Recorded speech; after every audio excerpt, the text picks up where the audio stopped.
December 1950. Jet fighters roar across the skies above Korea. For half a century, dogfights have been won or lost with propeller planes driven by piston engines.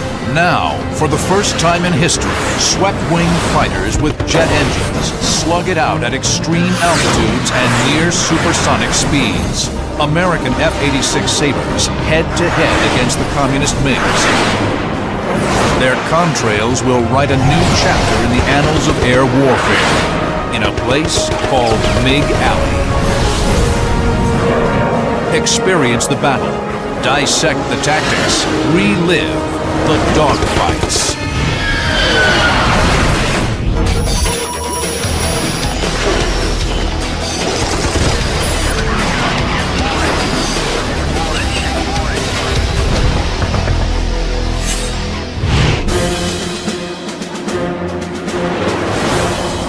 August 5th, 1952. 4 U.S. Air Force F86 Sabres move into the hostile skies of MiG Alley above northwest Korea. For over 2 years, nimble Russian-built MiG-15 fighters have been darting from sanctuaries in China, challenging American bombers and fighters. The Sabre flight is led by Captain Robinson Reisner. His mission is to find the MiGs and kill them.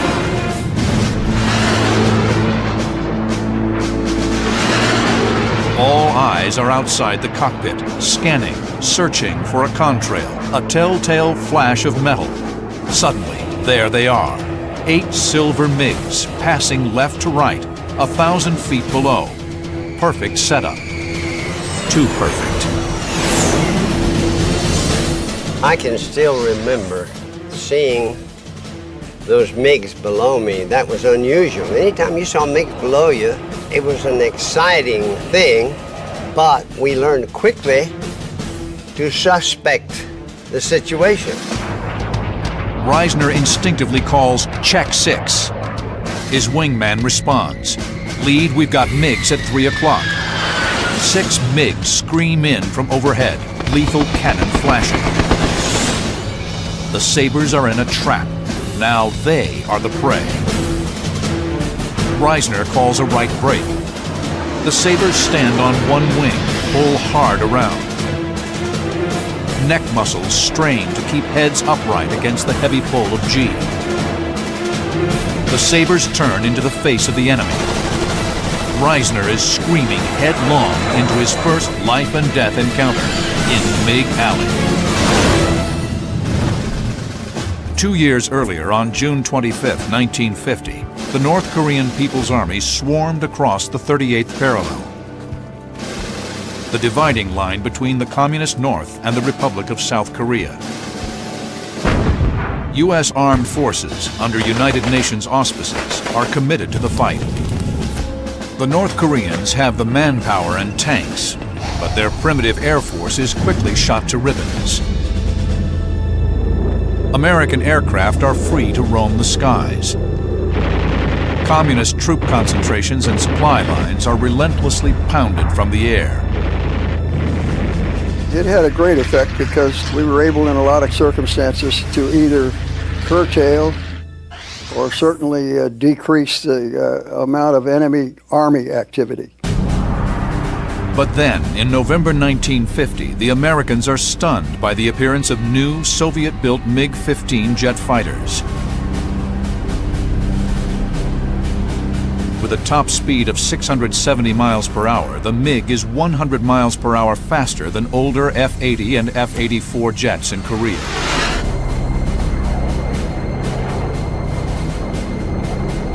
The critical air supremacy achieved early in the war is now in jeopardy.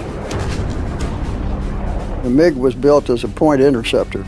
It was light, it had a lighter wing loading, it didn't carry as much fuel, which limited the range, but made it very good for climbing purposes and turning purposes.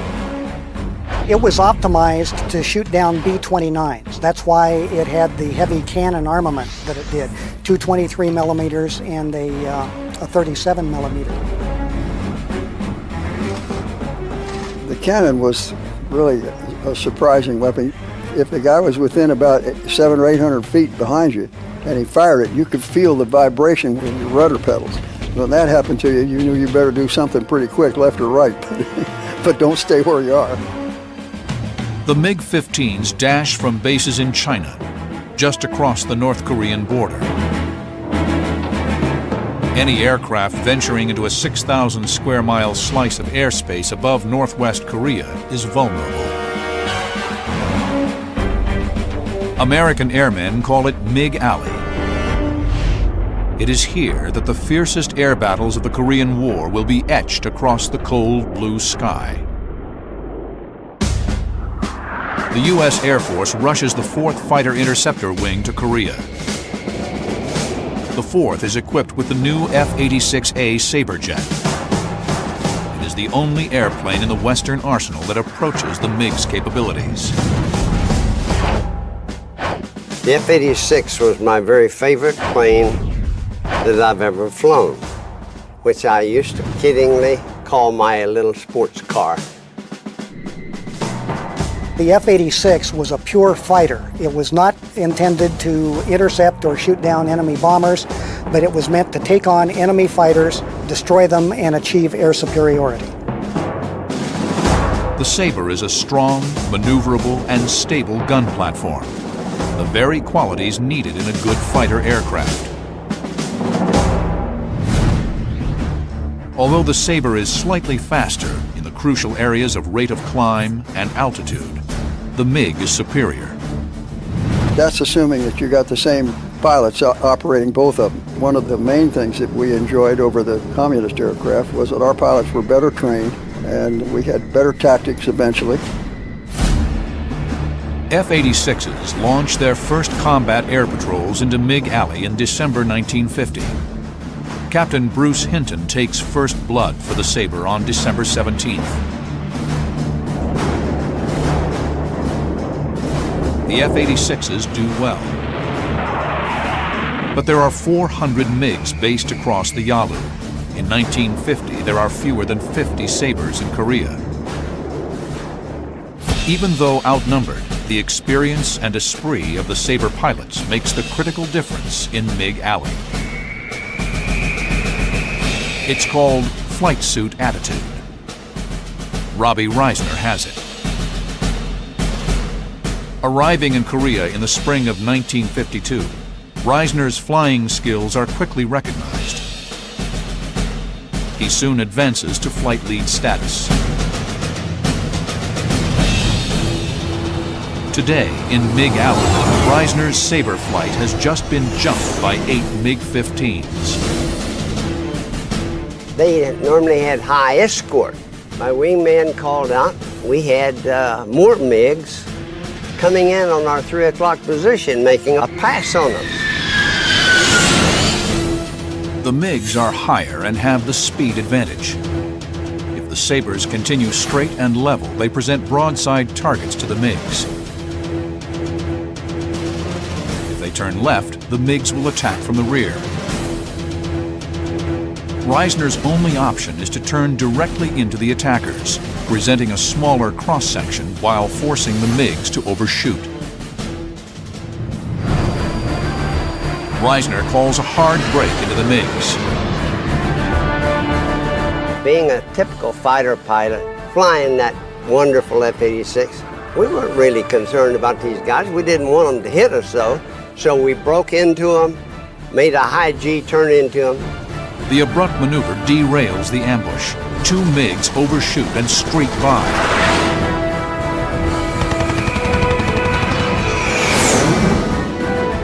The F-86s reverse.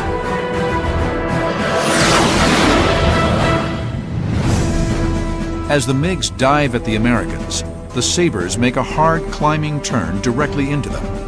The MiGs overshoot. The Sabres then reverse their direction, putting them on their attackers' 6 o'clock.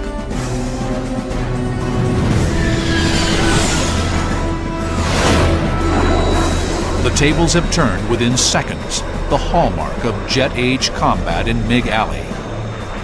I took Taylor and Charlie because he's the closest one to me. And I put the pepper on the tailpipe, pulled the triggers, he lit up like a Christmas tree. You see, we had armor-piercing incendiary bullets in those 650 caliber machine guns. The burst riddles the bandit's engine. The MiG pulls into a climbing turn in a desperate attempt to shake his tormentor. Trailing smoke, the MiG claws for altitude. The smoke suddenly stops. His engine quits. The MiG coasts upward, bleeding off airspeed.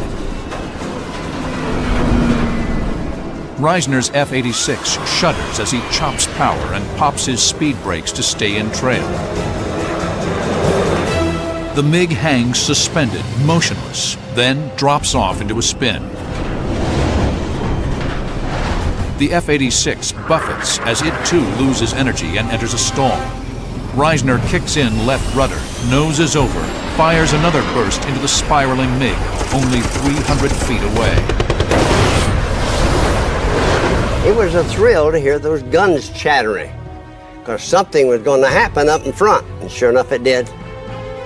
50 caliber armor-piercing incendiary rounds slam into the MiG's aft fuselage. The vertical stabilizer is blown clear away.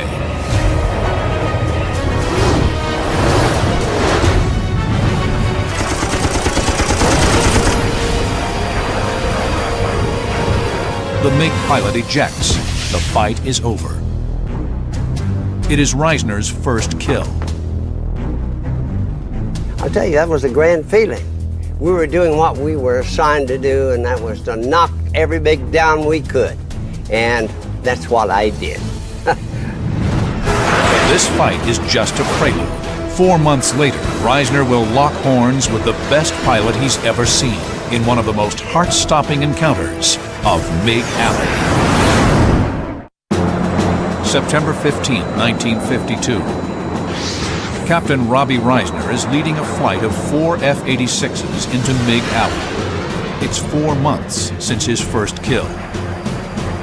In the effort to maintain air supremacy in the MiG-infested area, the Sabres are escorting F-84 fighter bombers to an industrial area near the mouth of the Yalu River.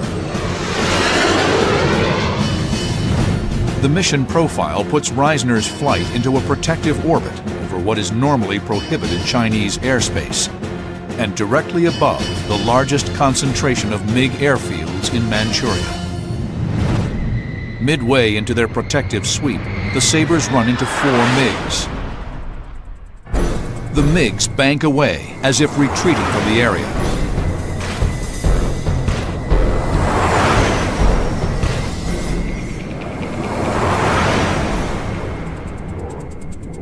But Reisner suspects a trick. He continues tracking the enemy fighters. Sure enough, the MiGs turn back. They're heading for the bombers. The MiGs are initiating one of the Korean War's most remarkable encounters. Although at maximum range, the Sabre's radar-ranging gun sight finds the target with deadly efficiency.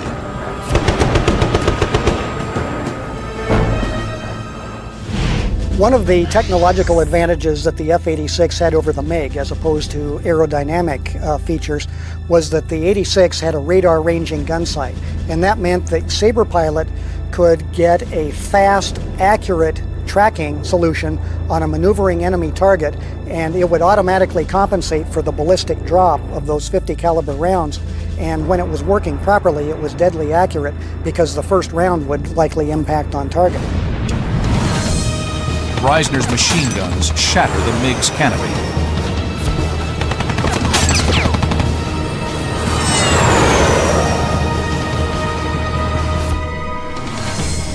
The other 3 MiGs run away.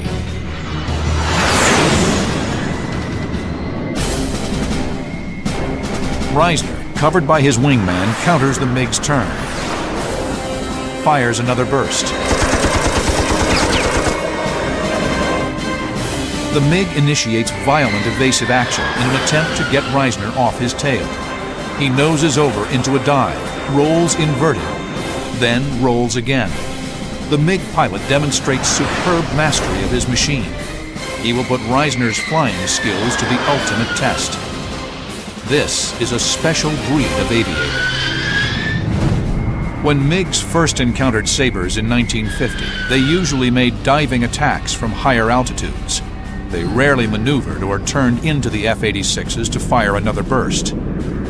This was largely due to the inexperience of the communist pilots, as well as the MiG's limited range. But there was another reason. Moscow and Peking needed to hide the identities of their airmen. The Soviets were using MiG Alley as a clandestine training arena. Russian pilots couldn't fly within 60 miles of UN lines or over the Yellow Sea for fear of being picked up and their true identities revealed. The Russians even strafed one of their own pilots who had parachuted into the ocean.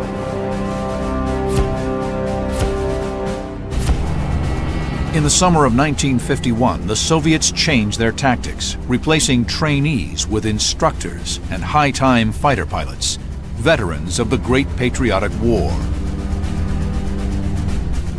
The Americans call them honchos, Japanese slang for big shot. And they are good. Today, Reisner is tangling with a honcho he will never forget.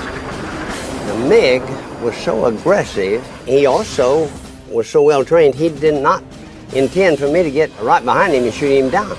So what he did was, he turned that thing upside down and split S. That means he reversed his direction. The split S is a commonly used fighter reversal technique. The aircraft rolls inverted and dives, pulling out in the opposite direction. He was so low, and I was sure he wasn't going to make it, and I said to my wingman, this is going to be the easiest kill I ever had. Well, it turned out this guy made it. There should have been a fireball, but the MiG recovers miraculously into a dry riverbed. Reisner watches in disbelief as the MiG twists and turns right on the deck. He was so close to the ground, he kicked rocks and debris up. I, meanwhile, had managed to get in behind him. I got dents all over my airplane where he knocked rocks, blew rocks up off of the riverbed. Well, from there on, it was a real fight. This guy was some pilot. Reisner can barely keep the stick in his hands as he's thumped hard by the MiG's jet wash. The MiG flies like a banshee. He chops power, pops out his speed brakes. The MiG is trying to force the Sabre to overshoot, which will expose Reisner to the MiG's cannon.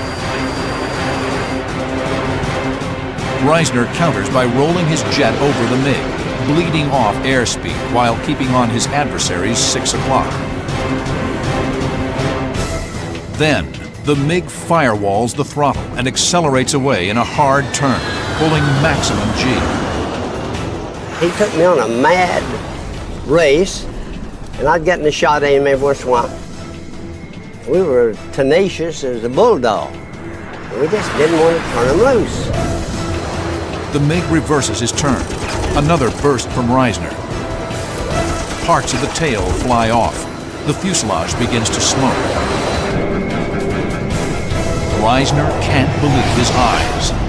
The MiG goes inverted, pushes vertically up the side of a mountain and over the top.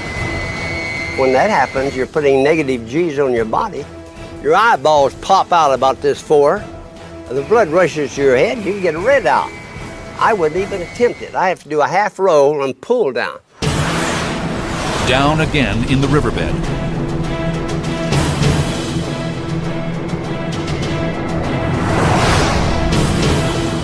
The MiG chops power. Reisner reacts instinctively to slow with the MiG. I coasted right up beside him, wingtip to wingtip. I looked into his cockpit. He looked into my cockpit.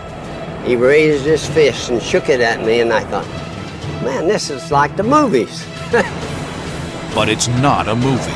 The MiG suddenly banks to the right. Reisner is snapped back to the moment. Black puffs of anti-aircraft fire fill the sky. The honcho has led them directly over a Chinese airbase.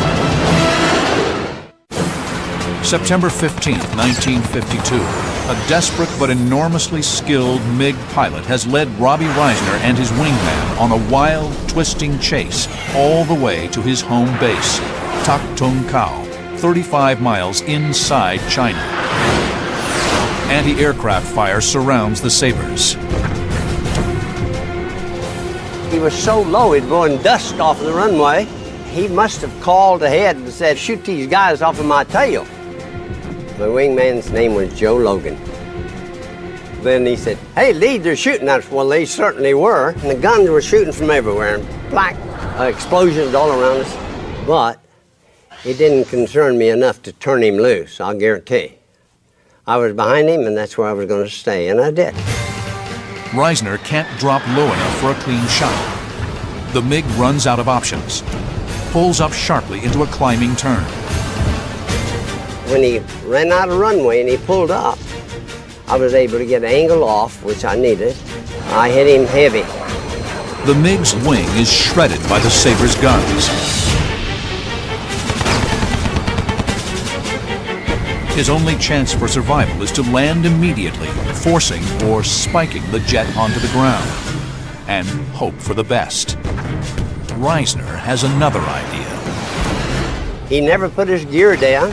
He made a 180-degree turn, and when he was headed back down, it looked like he was going to land beside the runway, not on the runway, in the grass. Well, I poured all my ammunition into him at that time. Every .50 caliber I had was chattering. He never completely leveled off.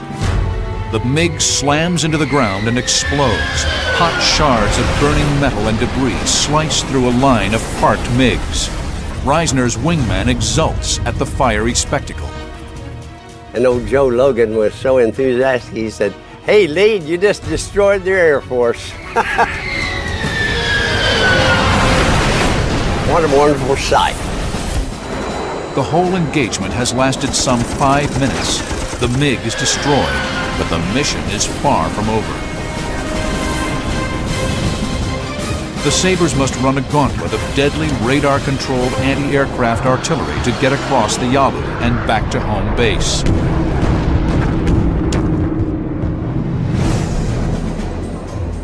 Throughout the war, crossing into Chinese airspace was officially forbidden, except in cases of hot pursuit. But aggressive flight leaders routinely violated orders so they could engage the MiGs on their own turf.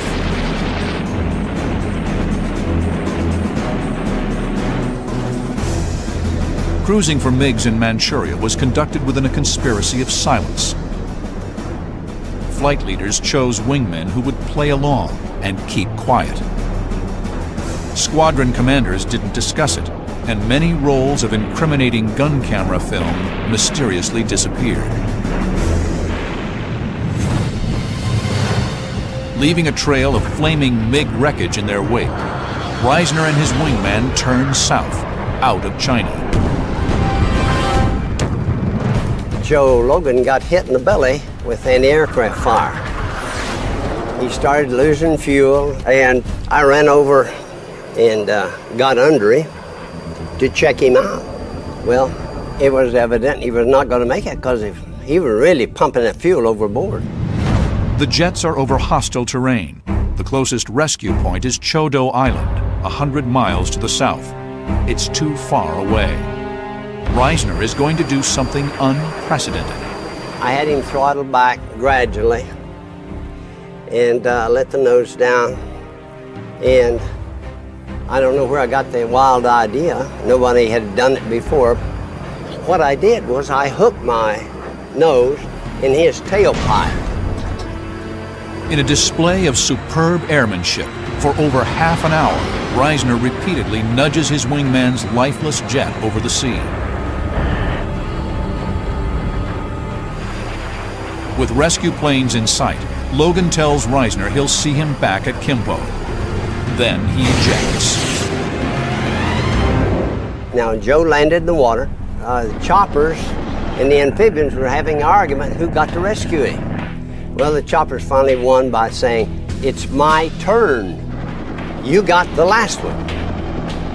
The helicopter attempts to use its rotor wash to fill Logan's parachute and blow him to shore. The young pilot is ensnared in his parachute lines. Some of the ripcords tangled around Joe's neck, and he drowned. So after all that effort, we lost Joe Logan. There is a war to be fought. 2 days later, Robbie Reisner scores another kill in MiG Alley. He'll leave Korea with a total of 8 MiGs to his credit. Robbie Reisner will return to combat in Southeast Asia during the Vietnam War, flying F-105 Thunder Chiefs into the heavily defended north. In September 1965, he is shot down and sent to the infamous Hanoi Hilton. 7 years later, Reisner will emerge, battered, but with spirit unbroken. It is the same flight suit attitude that led him to vanquish his enemies 20 years earlier in MiG Alley. June 30th, 1953. By now, the ground fighting in Korea has seesawed back and forth for 3 years, grinding to a virtual stalemate. Ceasefire talks have dragged on for 2 years. There is a palpable sense that peace could break out at any moment. The Communist air training program in Manchuria is rotating as many students and instructors through MiG Alley as possible for combat experience. On this clear June day, Captain Ralph Parr is only too willing to oblige. He's part of a 4-ship Sabre sweep into the Hornet's Nest. Today, on his very first flight into MiG Alley, Parr will be locked into an extended, adrenaline-pumping duel with a MiG honcho.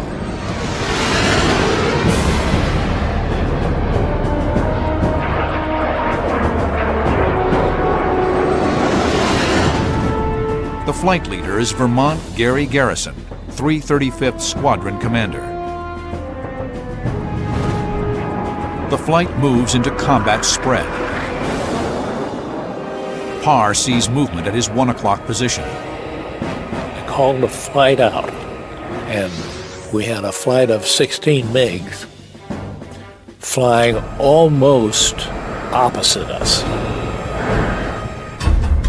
Undetected, the 4 Sabres stalk the 16 MiGs like cheetahs moving through tall grass.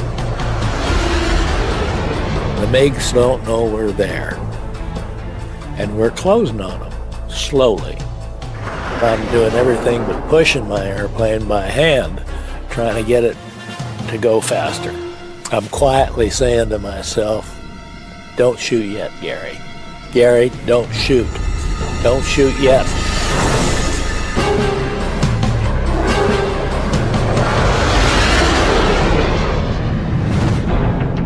Sabre tactics in MiG Alley emphasize the finger 4, 2 pairs of 2 sabres, with each pair or element providing mutual support and protection. If I spotted a MiG, my number 2 man, he knows that from that call on, I'm not going to be looking around at all. Only the flight lead, the most experienced pilot, would fire on a MiG. The second most experienced pilot was number 3, or element lead. He was the alternate shooter in case the flight got separated. Numbers 2 and 4 were wingmen, newer pilots, who at all times were to protect the flight lead's or element lead's rear end.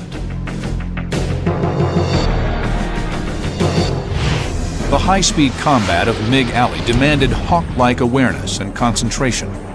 The key to winning and surviving was flight integrity. When we're talking about tactics, integrity doesn't have anything to do with telling lies or things of that nature. It has to do with maintaining the cohesive force. A flight goes out and it's trained to go out and fight as a 4-ship flight. It sees the enemy, it fights as a 4-ship flight, and it comes back as a 4-ship flight. That's integrity. Before they arrived in Korea, New Sabre pilots went through grueling F-86 training at the Air Force Fighter School at Nellis Air Force Base, Nevada. So many pilots were killed at Nellis in simulated dogfights that new arrivals were told, only half-jokingly, "If you see the flag at full staff, take a picture." Even the greenest F-86 pilot arrived in Korea with a high level of training. Captain Ralph Parr was more than ready. He knew Korea well, having flown F-80s in support of ground troops in 1950. After his F-80 tour, Parr returns to the States and to the cockpit of the F-86. He earns a reputation as one of the most skilled and aggressive Sabre instructor pilots.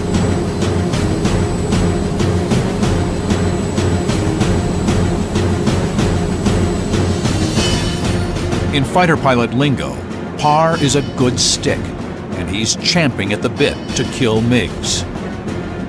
In the summer of 1953, with the 4th Fighter Wing, Parr will demonstrate his deadly prowess. 4 F-86s are tracking 16 unsuspecting MiGs. Vermont Garrison, the flight leader, is the shooter. Ralph Parr is hoping upon hope that Garrison will hold his fire. Wait till I get into position, and we'll get 2 at the same time. And of course, I can't say this on the open radio, because it would tip the enemy off. Garrison doesn't wait. He shoots. One MiG is hit, goes inverted, dives away. Garrison stayed on him, cut the corner, swung in behind him. It's going to be an easy kill.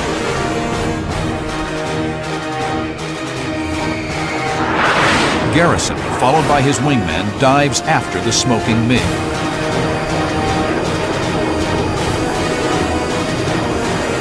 And the next thing I hear a voice, and it's Garrison, and he says, "My guns won't fire." The stricken MiG is here. Garrison, whose guns have jammed, is here. Suddenly, the MiG leader, moving to protect one of his stricken flock, jumps into the fight. The leader of the 16 MiGs does a very fast turn reversal and heads straight for Garrison and Garrison's wingman. Parr is impressed by this aggressive move. He's done this before. He's pretty highly experienced. Parr quickly sizes up the situation. Garrison and his wingman are now vulnerable to the MiG leader's guns. Parr maneuvers to cut off the aggressive MiG. He slams the stick over in a hard left turn. Blood rushes from his head. The G-suit instantly inflates, squeezes his abdomen and thighs in a python grip. Though out of range, Parr fires a short burst to scare the MiG off Garrison's tail. It works. MiG leader breaks away.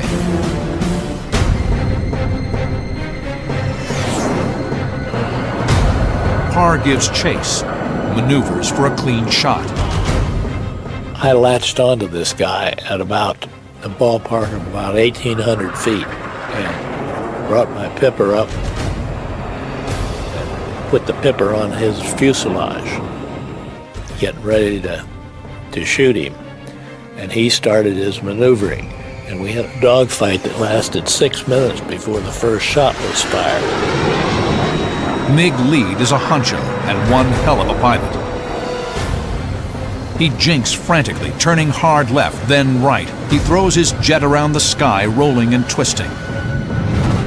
The red pilot tries multiple split S reversals, anything to shake Parr off his tail and turn the tables on his attacker. The MiG leader is skilled and not ready to die. Parr hangs in but can't draw a bead.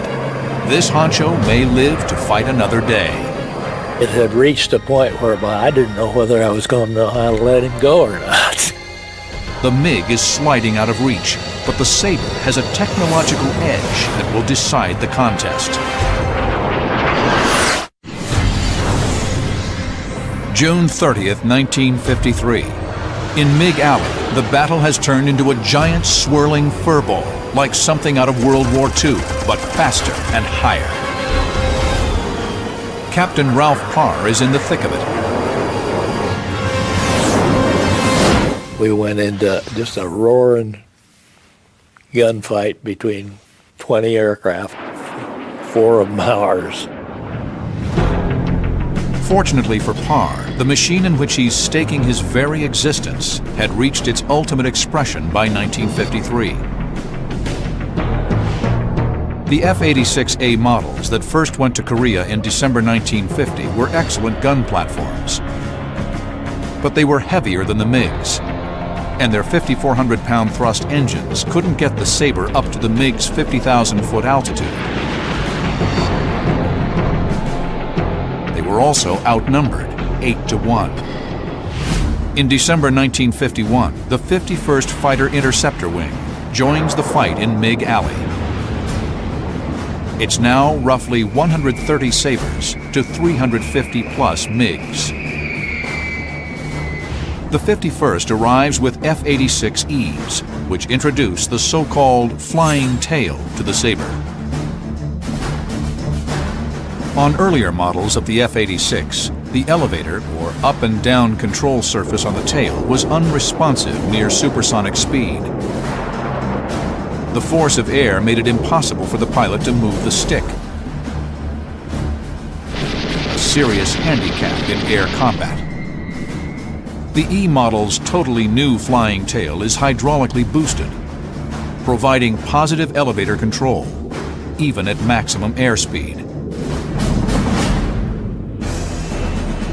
In August of 1952, yet another, and the most lethal version of the Sabre, streaks into MiG Alley. The F86F. The F has a more powerful 6,090-pound thrust engine, bringing the Sabre nearly equal to the MiG in 2 critical areas. Rate of climb, over 9,000 feet a minute, and service ceiling, 49,000 feet. The Sabre's wing also undergoes a significant change. The movable leading edge slats, originally designed for greater control at low airspeed, disappear. Most jet combat, not all, but most tended to occur at higher airspeeds where the slats were really of not much advantage. The slats are replaced with a new non-movable leading edge that's extended 6 inches at the wing root and 3 inches at wing tip.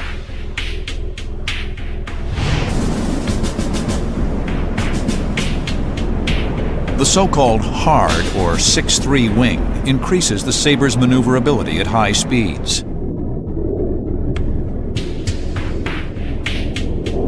The F model was a tremendous improvement. It had a better turning capability, it was faster, better climb, and more closely simulated those characteristics of the MiG that we liked so much. The MiG-15 was still lighter and retained its power-to-weight advantage.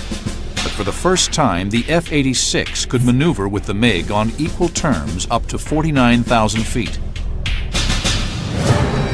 On June 30th, 1953, the added thrust and maneuverability of the F-86F allows Captain Ralph Parr to stay with the MiG.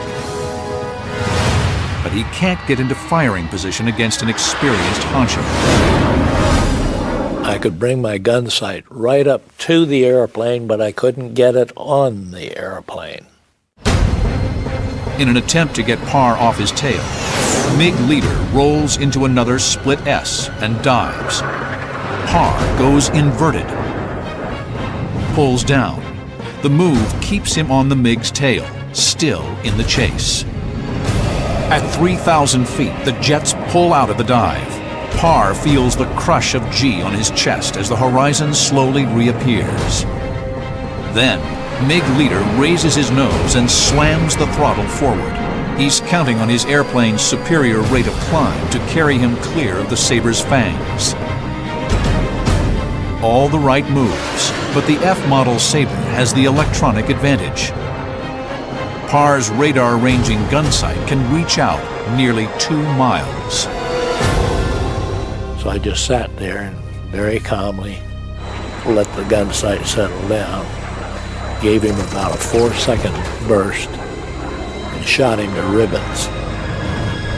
The Sabre's 650 caliber machine guns fire at a rate of 110 rounds per second. 28 pounds of lead have just impacted the MiG. The airplane burst into flames. Flames were trailing way back. I throttled back a little bit, and to get a close look at this guy who'd been doing rather well, as I rolled up to look down on him, and I could see that there were slashes from those 50 calibers, and they were all burning. But fire coming out of just about all of them.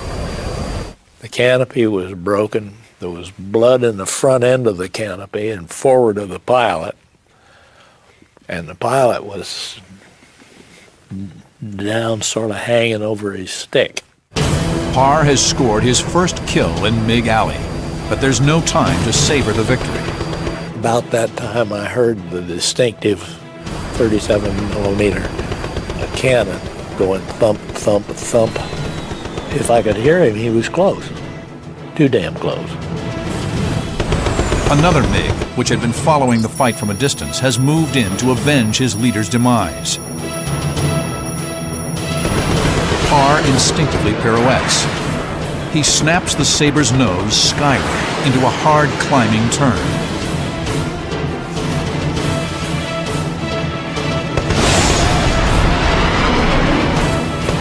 The MiG pilot is surprised. He overshoots. Parr reverses his turn. The MiG is his. Parr's deft maneuver has put him into a good firing position behind his adversary. He turned left about 45 degrees, and when he rolled level, I knocked him out of the sky. I hit him so it couldn't miss. 2 MiGs in rapid succession. Ralph Parr will finish his Sabre tour with 10 victories, a double ace, an achievement matched by only 10 other F-86 pilots. Remarkably, he does it in only 30 missions during the last 7 weeks of the war. Parr will stay in the cockpit, winning the Air Force Cross for heroism during the Vietnam War. In Korea, the guns fell silent at midnight, July 27, 1953. The battle lines ended almost exactly where they started. No formal truce officially ended the hostilities. The F-86s scored an impressive record in MiG Alley. Against a loss of 78 of their own, the Sabres shot down almost 560 MiGs, 7-1 in favor of the F-86. In a war without winners, the battle for air superiority in MiG Alley was the only clear victory. The region remains a powder keg to this day.